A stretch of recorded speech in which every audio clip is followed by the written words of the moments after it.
कस्तो झौलादो दिन यार जहिले बिदा भन्छ खाली आन्दोलन भन्छ यार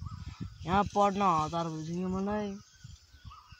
अब झनै अब थप्ने कुरा गर्छ अब के गर्नु यार जिन्दगी यस्तै छ अब पढाइ खुल्ने कहिले हो गाइज अब पढाइ खुल्ने अब त्यस्तै होला अब वैशाख लागिसक्यो जेठतिर होला पढाइ ओइ पढाइ सुरु हुन्छ रे अब भोलिदेखि हावा कुरा नभन्दा साला जे पाइदियो भन्छ साला काम छैन अब हस्ता नपता होला समाचार सुन्न तेरा बाजे बल्ल थाहा हुन्छ त समाचार सुन्न छैन अनि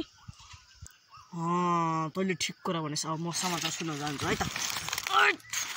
समाचार सुन्न जानु पर्यो आजको ताजा खबर मेरो नाम हो युसुफ तामाङ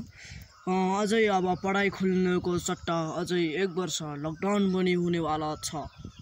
भन्दै हस्ता यो समाचारबाट म मुक्त हुन गइरहेको छु हस्ता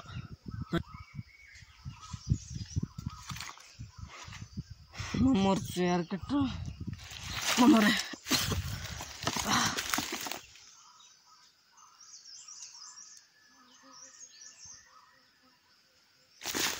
हाई सब्सक्राइब गरे दे पाँचला मारिन्छु